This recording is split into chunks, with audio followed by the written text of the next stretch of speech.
간절히 축복합니다. 오늘은 누가복음 강의 92번째 시간으로 예수님께서 가야만 하는 그 길, 예수님께서 가야만 하는 그 길이라는 제목으로 하나님 말씀 증거하도록 하겠습니다. 예수님은 당신께서 왜 이 땅에 오셔야만 했는지를 알았습니다.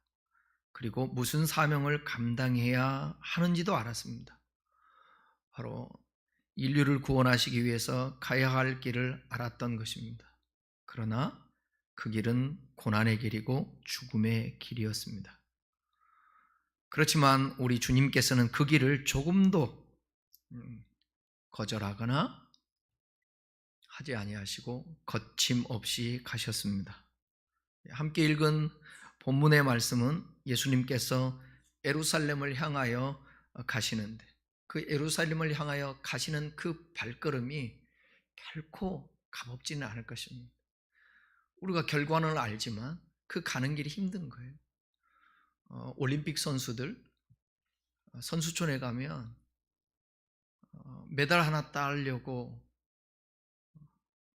그 훈련을 하는데 어쩔 때는 산을 타고 거기서 너무 힘들어서 딱 죽었으면 좋겠다.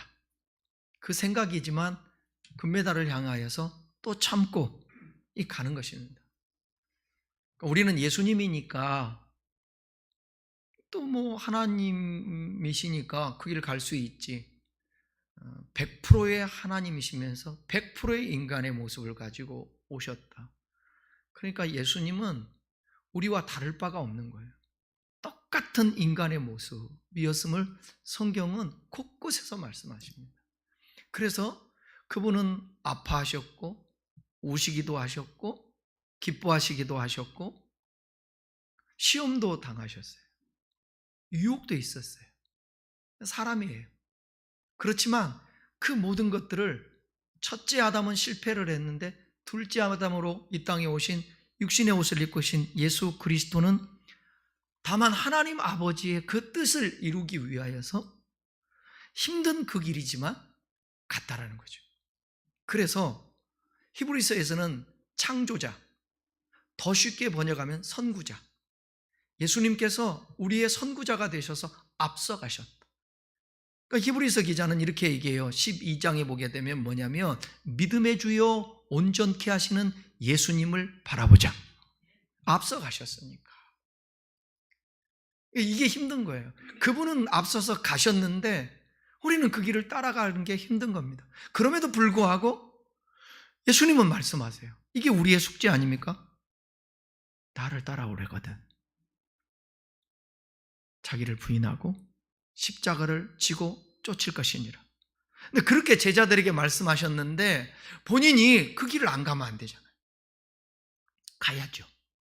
근데 실질적으로 예루살렘으로 올라가는 그 길이 무척이나 부담스럽고 무척이나 힘들지만 뭐냐? 영광의 길이라. 이 길이. 여러분, 영광이 되게 빛이 나는 것이고 주목받는 것이고 그렇지만 그 길까지 도달하기까지는 많은 고난과 힘든 그 길을 가야 되는 것입니다. 그럼에도 불구하고 예수님은 예루살렘으로 향하여서 가는 거예요.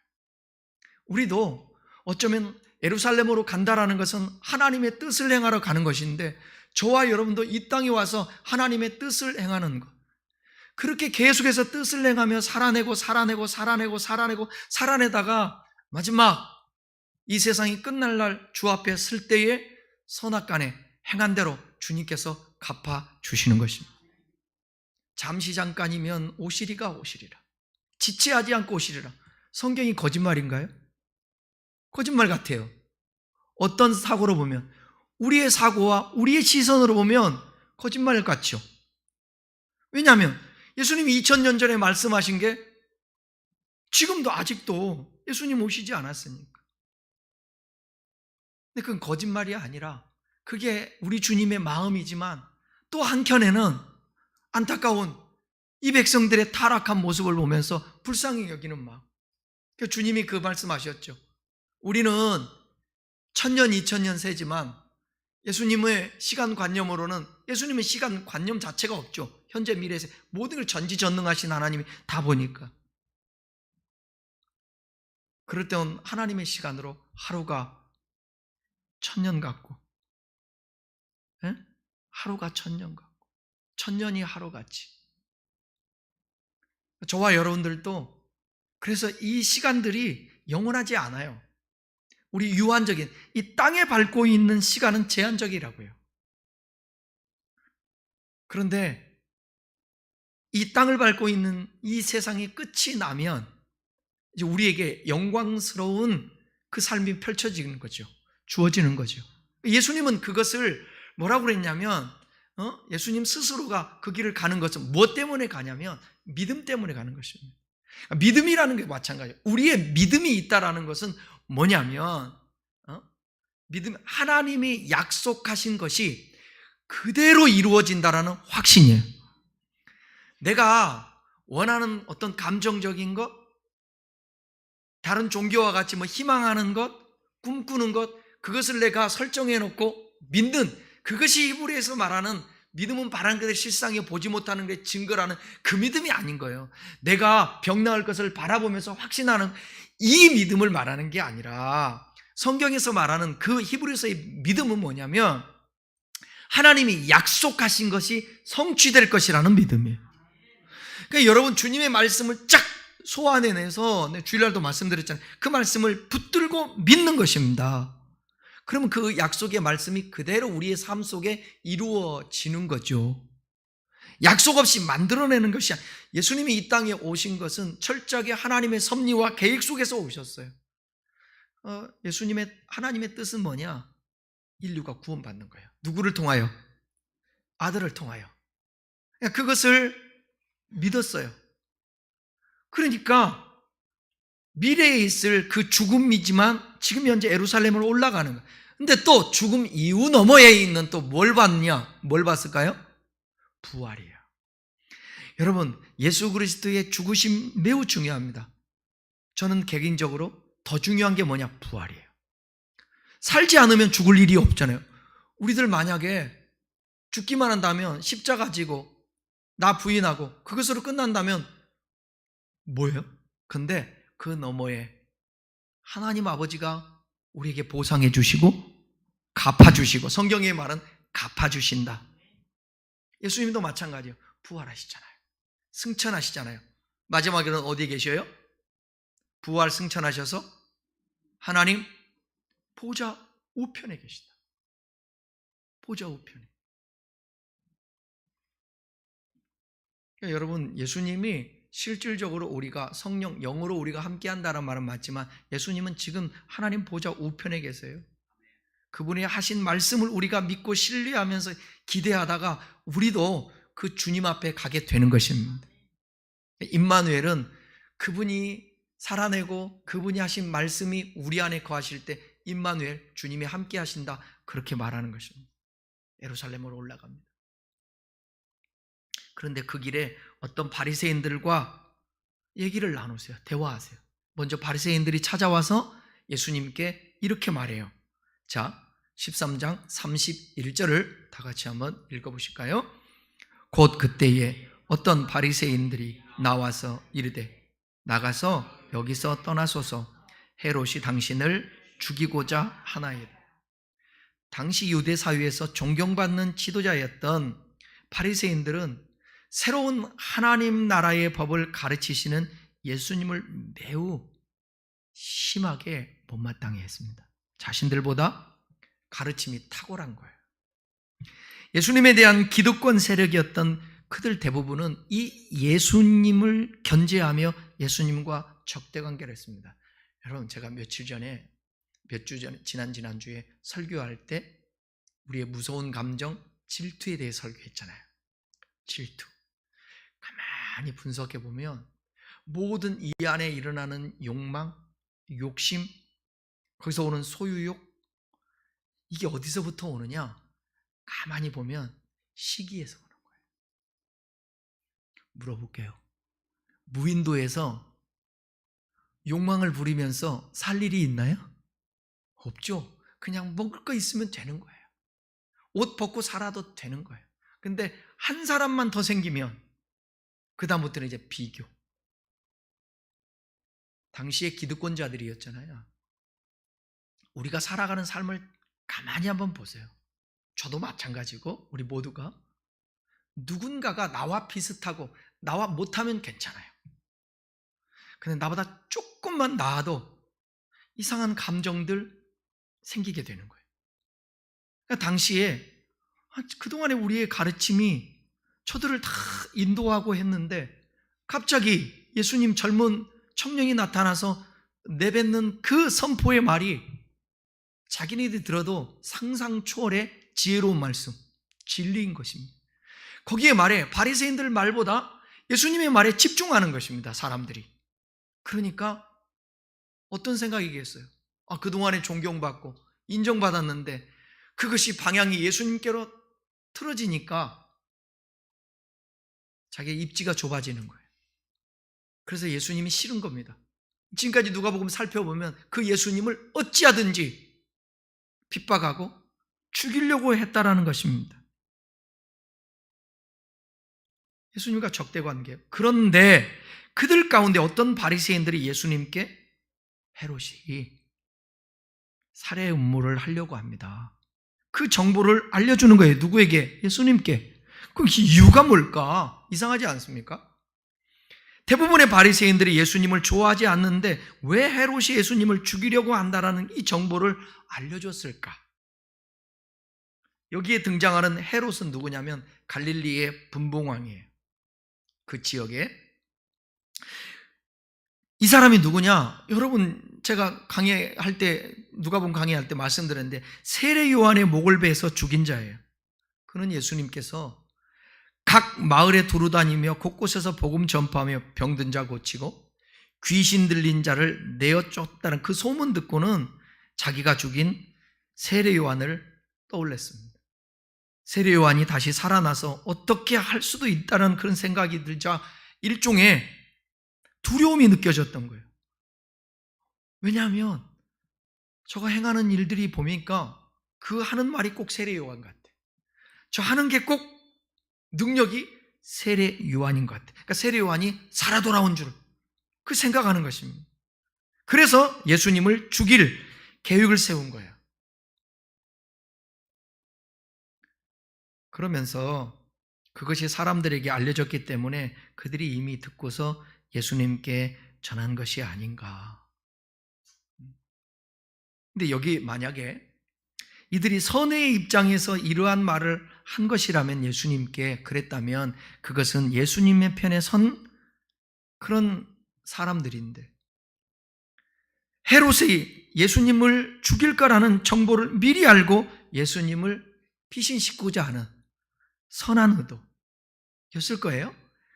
그러나 이들이 악에 의해서 이러한 말을 한 것이라면 이들은 헤롯의 사주를 받거나 그와 합세해서 예수를 위협해서 그 지역을 떠나도록 하기 위한 계략, 음모를 꾸미는 것으로 볼 수 있습니다.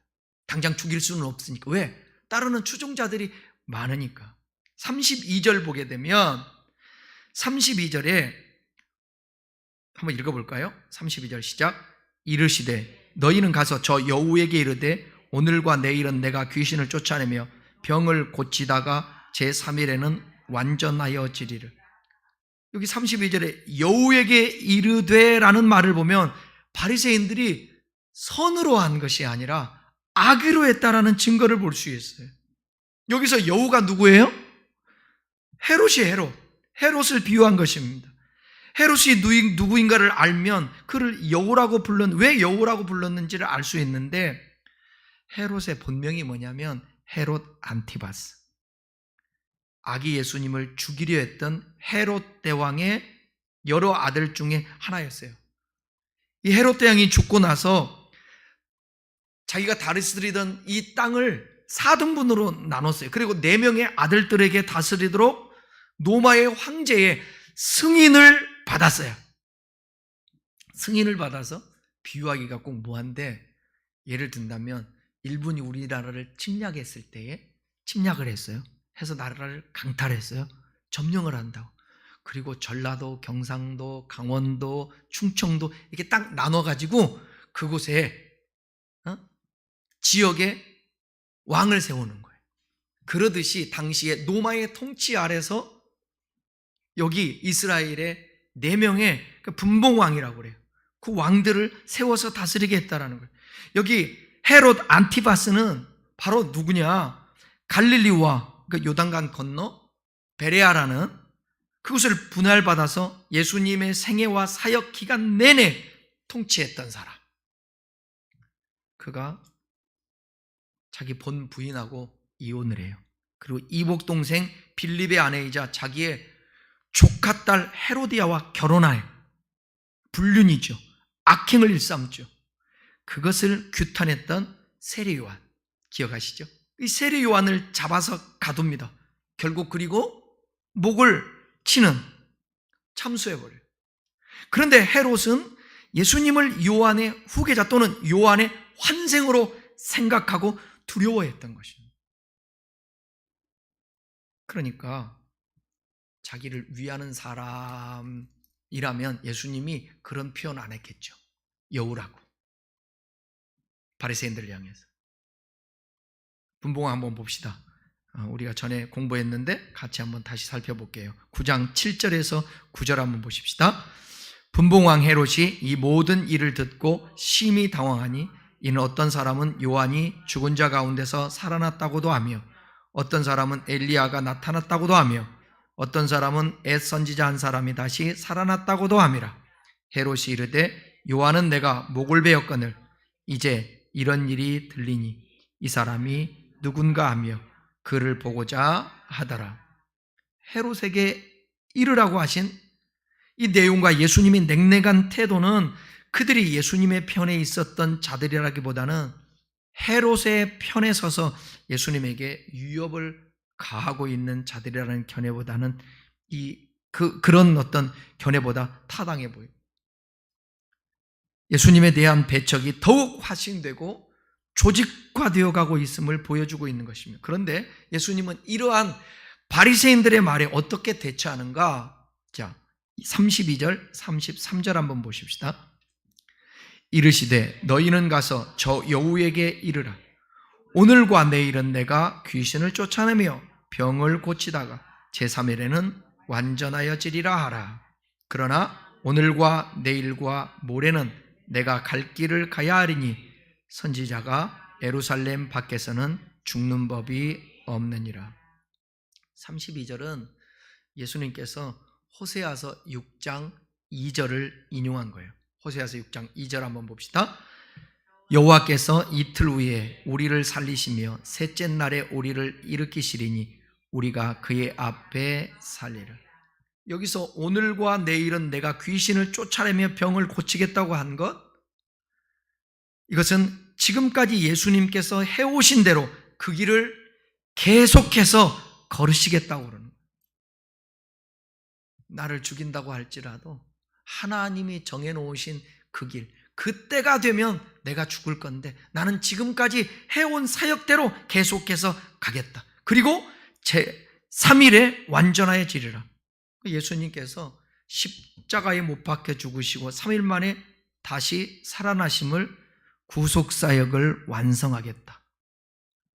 십자가에 죽으시고 그러므로 인하여서 하나님의 섭리대로 구속사역을 완성하시겠다고 하는 것입니다. 여러분, 주님이 가시는 그 길, 한번 정하신 그 길, 누가 방해를 해도 그 길은 그냥 묵묵히 가는 거예요. 그러니까 예수님의 사역을 한번 보면 피하시지도 않고 주어진 길을 하나님의 때를 따라서 그 인도받고 그냥 가는 것입니다. 어쩌면 여러분, 우리에게 주어진 길도 목회자들도 그러고 정치하는 사람도 그러고 한 자기 직업에서 묵묵히 그렇게 뒤로 물러서지 않고 전진하여 가는 일관성 있게 하나님을 섬기는 일도 그런 것 같아요. 그 사람이 그런 말 있잖아요. 좀 진득해야 된다는 말 있잖아요. 예수 믿는 사람들은 이 진득함이 필요한 것 같아요. 예수 믿는 사람들이 손바닥 뒤집듯이 그런 삶이 아니라, 예수님은 그랬어요. 예수님은 우직하게 자기의 주어진 길을 가는 것입니다. 누가 방해를 해도. 왜? 그 길이 주님께서, 하나님께서 가라고 하신 길이니까. 33절에서도 예수님께서 자신의 사역의 완성을 위해서 반드시 예루살렘에 가야만 한다는 사실을 말씀하고 있습니다. 예수님께서 이처럼 예루살렘에 가야 하는 이유는 바로 그곳에서 십자가에 못 박혀 죽으심으로 하나님께서 요구하시는 구속의 그 뜻을 성취하심으로, 저와 여러분, 아니 모든 인류를 위해서 성육신하신 자신의 사역을 완성해야만 하기 때문에 그렇습니다. 그러니까 여러분, 하나님의 뜻을 이룬다라는 것은 결코 쉽거나 편하지 않아요. 그래서 오늘 본문에 앞서서 지난주에 함께 우리 말씀 나눴던 게 뭐냐면 좁은 문이에요. 가는 길이 좁은 문. 그러니까 여기를 찾는 사람들이 많아요, 적어요? 협작하니까 적죠.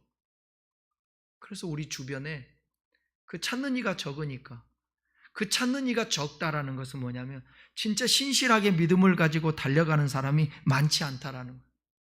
그리고 우리 주변에서 찾기가 많아요, 적어요? 적어요. 근데 넓은 길로 가는 사람들은 많아요. 왜일까요? 그 길이 쉬우니까. 이 얘기를 우리 심각하게 받아들여야 돼요. 왜냐하면 이 문은 어떤 문이냐? 구원의 문이니까. 그 문을 누가 만드셨어요? 하나님이 만드셨는데 누구를 통해서 만드셨어요? 예수님. 그래서 예수님을 뭐라고 했어요? 요한복음 10장에서 나는 양의 문이다. 문이에요. 예수님이 문이에요. 그 제시. 근데 이 문이 넓은 문이 아니야. 어떤 문? 좁은 문. 좁은 문.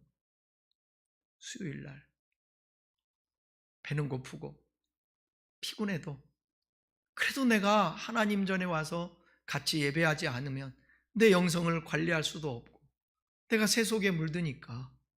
여러분, 예배는 좀 올라면 힘들죠. 오늘 안 왔으면 좋겠다. 예?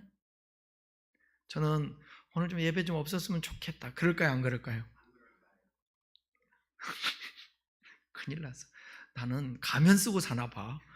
나는 맨날 예수님께 미쳐있고 예수님 좋고 막 예배 맨날 좋고 뭐 그런가 봐.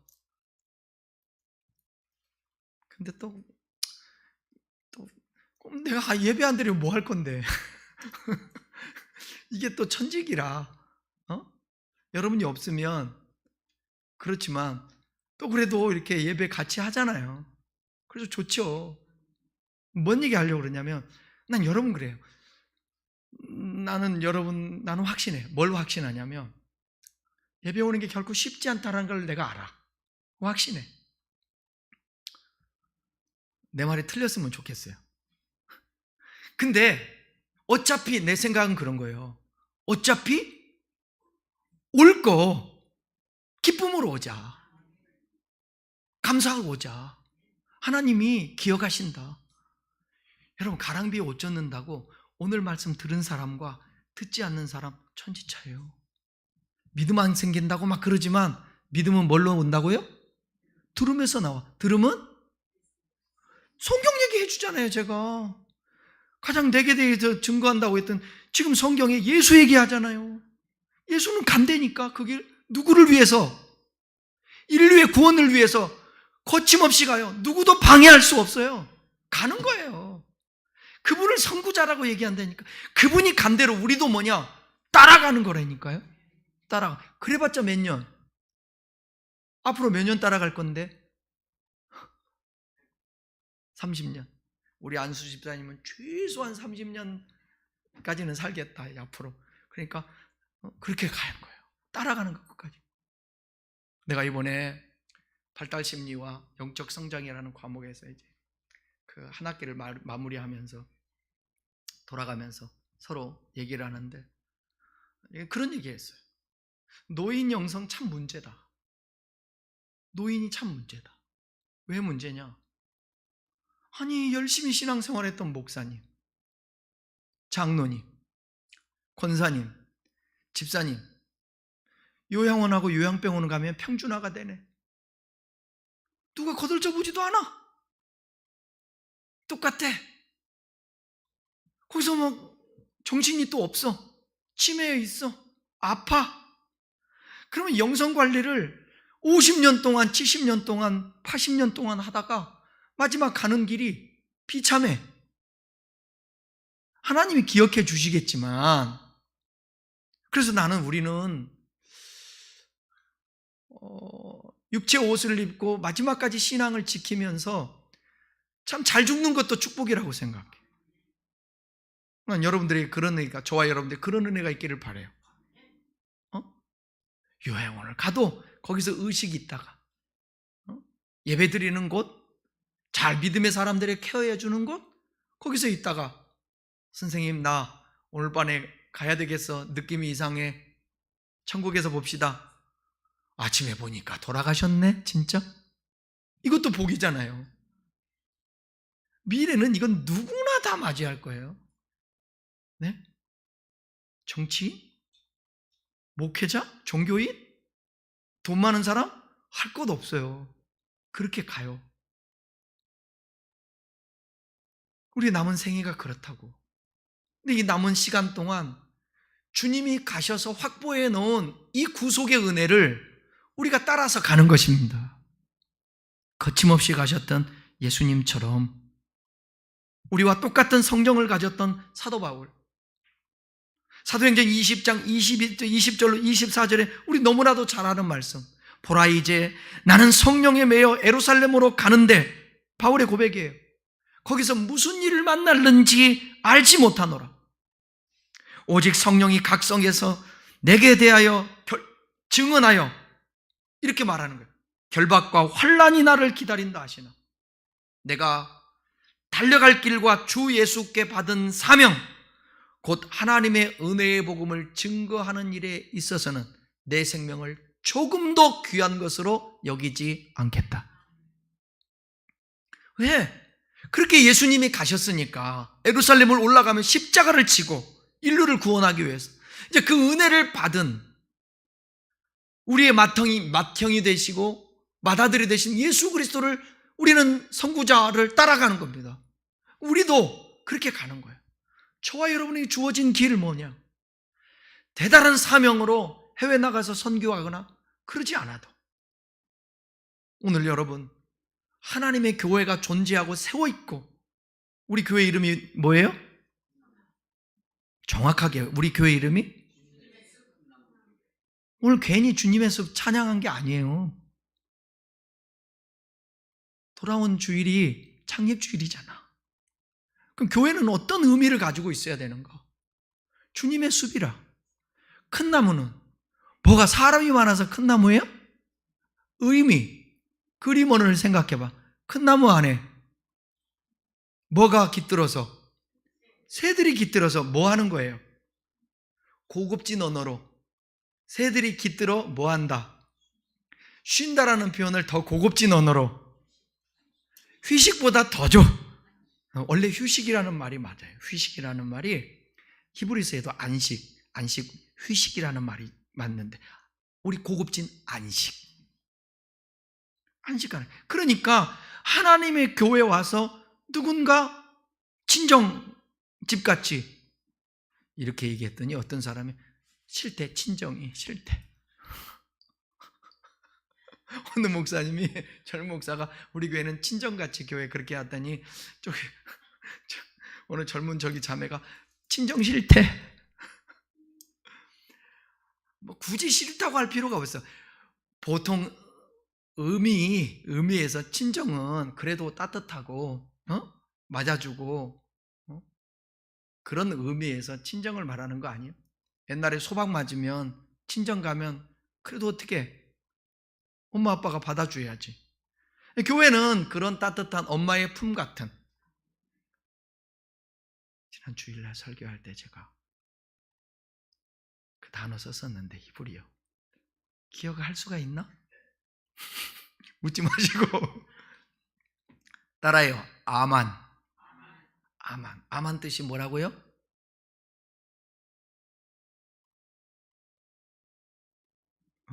이렇게 몰라야 또 하지 내가. 아만.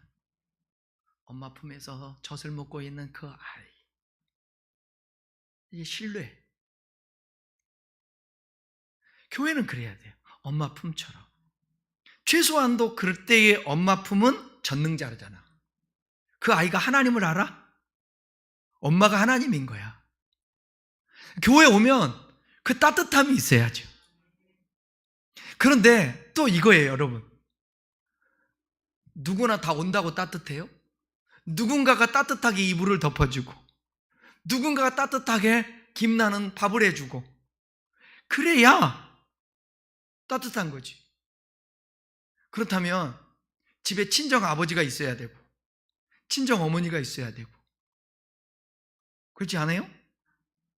그럼 누가 친정 어머니 해야 돼? 누가 친정 아버지 해야 되냐고. 목사님, 예배만 들어오는 것도 고맙다고 생각하고 그래야지. 또 여기서까지 또 교회에서까지 우리는 뭐예요? 나도 친정에 가서 따뜻한 밥 차려주는 거 먹는 사람 되었으면 좋겠어요. 맞아요, 그 말도. 근데 저와 여러분은 어떻게 해요? 팔자인데? 친정 어머니 아버지.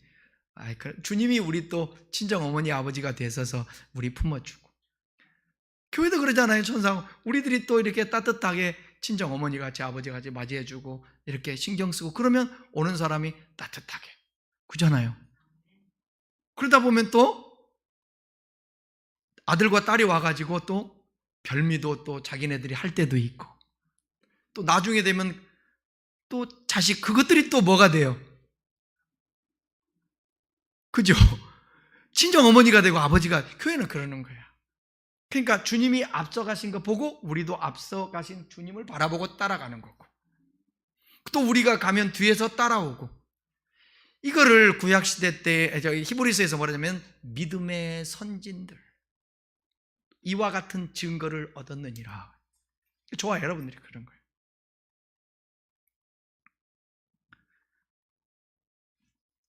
이런 고백, 우리에게 주어진 사명을 감당함에 있어서는 바울 되게 부담스럽지 않아요? 나의 생명조차 조금도 귀한 것으로 여기지 않겠다. 야, 이 고백. 누가 그 길을 갔으니까? 예수님이 갔으니까 바울도 가는 거예요. 그러면서 바울이 뭐라 그러냐? 내가 이 예수를 본받은 것처럼 너희는 나 이 길 가니까 나를 본받아라. 이 길이 너무 힘든 거야. 그래서 날마다 자신을 처복종시켜. 그리고 어떤 의식을 갖는가? 내가 복음을 전한 후에 버림을 받을까? 두렵고 떨리는 마음을 갖는 거예요. 저와 여러분도 똑같아요. 네. 헌신해가지고 병들어서 죽은 사람 없어요. 하나님 앞에 물질 드리고 헌신해서 망한 사람도 없어요. 다 먹고 살아요. 또 할 수 있는 만큼. 억지로도 인색함도 아니고 하나님이 할 수 있는 만큼 내가. 그래서 헌신은 여러분 이 부담의 임계점까지 차가지고 폭발하기 전까지 하면 된다 안 된다? 그러면 안 돼. 폭발하면 안 돼. 그것은 가다가 넘어져 버리면 큰일 나. 그러니까 우리는 늘 점진적이어야 돼.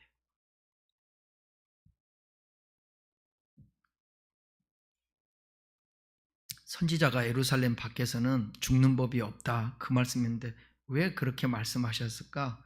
여기서 말하는 예루살렘은 꼭 지리적으로 예루살렘을 말하는 것이 아니에요.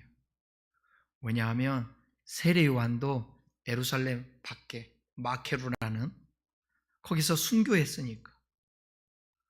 예수님께서 선지자에게 예루살렘 밖에서는 죽는 법이 없다고 말씀하신 것은 뭐냐면 평화의 도시인 예루살렘이 하나님을 대적하여 하나님께서 보내신 선지자들을 죽이는 장소가 되었다라는 것을 간접적으로 비판하는 것입니다. 원래 예루살렘은 말 자체가 평화의 도시라는 그 뜻 갖고 있어요. 그런데 안타깝게도 그곳에서 하나님의 말씀을 대언하는 선지자들이 죽임을 당해요.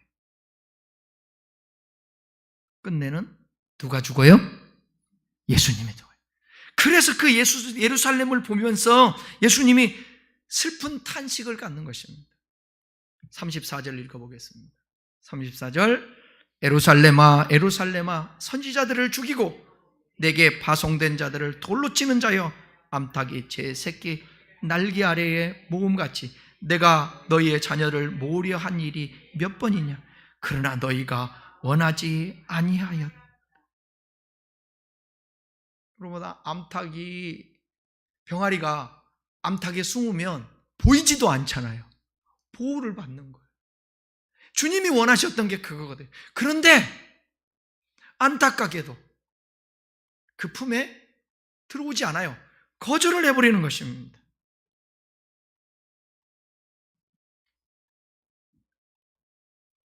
예루살렘은 정치적 그리고 종교적 수도 중심지입니다. 그곳에는 하나님의 처소로 불리는 성전이 있습니다. 그러므로 그곳에는 이 세상 그 어느 곳보다 하나님의 뜻이 이루어지고 하나님의 나라가 세워지는 곳이에요.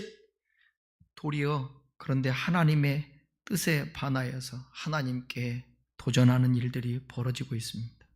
하나님의 대언자들이 선지자들을 죽이고 하나님의 아들, 외아들까지 죽이고 파송된 하나님의 보내심을 받은 사도들도 돌로 쳐서 때로는 죽이기도 하고 그런 죄악의 도성이 되고 말았어요. 그러니까 주님이 그곳을 보시고 당신이 이제 그곳에서 죽어야 되잖아요. 탄식하시는 것입니다. 예루살렘아 예루살렘하고 슬퍼하신 것은 다윗 왕이 있잖아요. 자신을 반역해서 살해된 아들을 향해서 내 아들 압살롬아, 내 아들 압살롬아 하던 애곡을 연상케 합니다. 죽음을 자초하는 예루살렘에 회개하고 돌아설 것을 촉구하시는 말씀. 하나님께서는 여태껏 수백 년 동안 암탉이 제 새끼를 날개 아래 모음과 같이 선민 이스라엘을 품으려고 무진 애쓰고 와서 본인이 십자가의 죽음으로 말미암아서 모든 백성을 아들을 보고 믿는 자마다 다 영생을 얻게 그 길을 열어놨는데 사람들은 거부합니다. 그래서 이사야서에 이런 말씀했어요. 1장 5절에 내가 너희 자녀들을 모으려 한 일이 몇 번이냐. 그러나 너희가 원치 아니하였도다. 어찌하여 매를 더 맞으려고 더욱더욱 패역하느냐. 35절 읽겠습니다. 35절 보라 너희 집이 황폐하여 버림받으리라. 내가 너희에게 이르노니 너희가 주의 이름으로 오시는 이를 찬송하리로다 할 때까지는 나를 보지 못하리라 하시니라. 여기 보라 너희 집이 황폐하여 버림받으리라는 이 말씀 무슨 의미냐면 예수님께서 암탉이 제 새끼를 품기를 원했지만 그들이 원하지 않았기 때문에 예루살렘을 멸망시키겠다라는 것입니다. 그들이 하나님의 사랑을 거절했기 때문에 하나님께서 그들을 심판하시겠다는 그 말씀대로요. 예루살렘이 주전 70년 아니 주 70년경에 로마의 디도 장군에 의해서 돌 위에 돌 하나 남지 않고 완전히 파괴된 것입니다. 여러분, 하나님의 은혜가 지속적으로 임하고 있는데 그것을 거절해버리면 어떻게 해요? 그건 우리 몫이에요. 우리 몫. 하나님을 탓할 수가 없어요. 기회는 지금이 의뢰받을 만한 때요. 지금이 구원의 날인 것입니다. 똑같이 주님도 이 도성을 향해서 멸망당하고 있는 그들을 향해서 말할 거예요.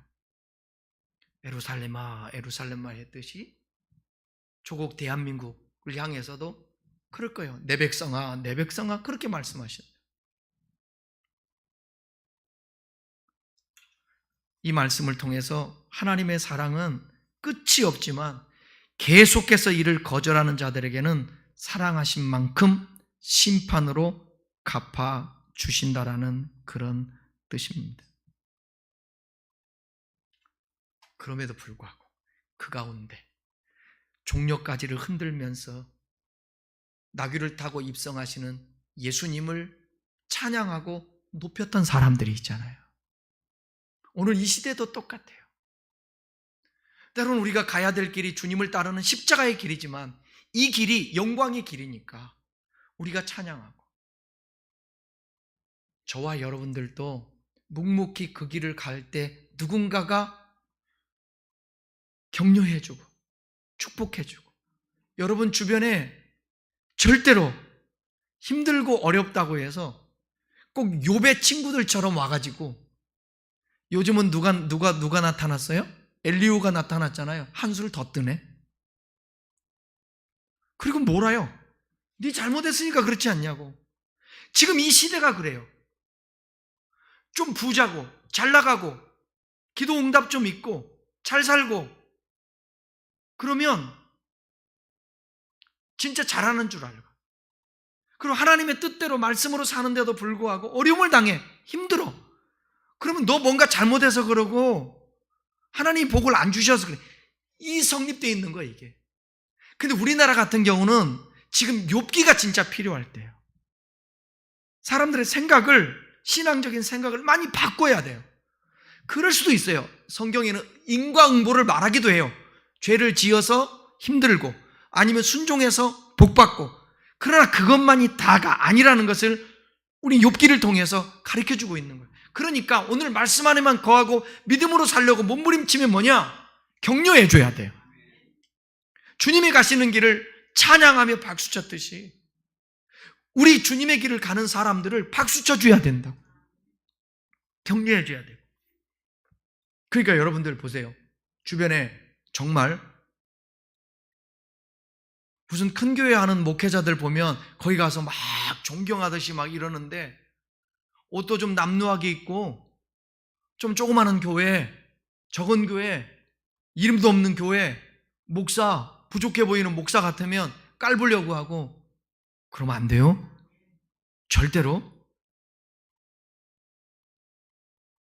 아니면 여러분 주변에 목회자 아니래도 일반 사람들이라도, 저는 오늘도 우리 지방에 이게 동료들이 와서 그런 얘기 했는데, 제가 우리 집사람도 있지만 저는 뭐 강한 사람, 잘 나가는 사람, 그 사람들은 뭐 절대 굽신거리지 않아요. 그런데 정말 제가 몇 분들에게는 정말 공손하게, 후배지만 나이도 많고 교회도 참 어렵고 그런 분들에게는 더 제가 예의를 갖춰요. 문자를 보내도 꼭 답을 해줘요. 네, 감사합니다. 이유가 뭐냐? 그런 분들을 존중해 줘야 되거든. 높은 사람, 많은 사람, 큰 사람, 이런 사람들은 누구든지 다 인정받아요. 존귀하게 여겨요. 그런데 이 세상에 그런 사람들을 중심으로만 삽니까? 우리나라에 가난한 사람이 많을까요? 부자가 많을까요? 에? 마음먹기 나름이지만 가난하다고 생각하는 사람이 훨씬 많은 거예요. 그러니까 예수님은 항상 낮은 곳을 가는 거예요. 물은 어디로 흐른다? 네, 우리도 마찬가지예요. 그래서 늘 언제나 교회 그래요. 혹시 그러지 못할까 봐 제가 조심하는데, 제가 그럴 때는 여러분들 잘못하고 있으면 와서 좀 귀뜸 좀 해주셔야 돼요. 항상 낮은 자, 연약한 자 살필 수 있는 교회가 돼야 돼. 교회도 잘 나가는 성도 중심? 그렇게 하면 된다, 안 된다? 안 된다. 그 여러분 때로는 목회하다가 우리 목사님은 나 진짜 내가 이렇게 헌신하고 충성하고 그러는데 날 챙겨주지도 않네. 그러지 마세요. 다 하늘에서 상이 클지어다. 그잖아요. 연말 연시 되니까 제가 이제 몰아때려서 감사하다고 하면 표현해야지. 충성해 주셔서 고맙습니다. 나한테 충성했나? 하나님 앞에 충성했지. 예를 든다면 헌신한 것 서로 축복해야지. 수고하셨습니다. 연말에 그렇게 받으시고. 매번 하면 너무 목사도 피곤하고 가볍잖아. 안수사님 그래요, 안 그래요? 마지막 촛불 켜면서 진심을 다해서 고맙습니다. 그렇다고 또 울면 안 되잖아. 고맙습니다. 그럴 수는 없잖아. 서로 격려하면서 축복하며 가는 거예요. 어떤 사람을 더 축복하라고요? 그렇죠. 묵묵히. 그 중에서도 하나님 말씀대로 몸부림치는데 지쳐있는 사람. 그 힘에 겨워해서 그래도 가는 사람. 이런 사람들 쉽지는 않습니다. 예수님께서 가야만 했던 그 길, 우리도 그 길을 묵묵히 따라가는 겁니다. 그럴 때에 좁은 문으로 딱 들어갔는데 발 디디자마자 어떤 일이 벌어지죠? 어? 뭘 갈라져요, 갈라지기는. 들어가자마자 천국문도 열리는데 뭐냐? 그 빛이 너무 밝아서 눈을 뜰 수가 없는 거야. 그랬더니 주님이, 내 생각이야, 주님이 박지, 예, 밝아서 어떻게 할 수가 없어요. 침을 발라서 눈에다 딱 발라줬더니 보이더라. 예를 든다면 그렇다는 거예요. 그 길을 꼭 안 꾸면 어떡할 거예요? 하나님 나라의 현재성도 말하지만 성경에서는 있잖아요, 미래성을 꼭 말해요. 우리가 가야 될 곳. 저는 믿습니다.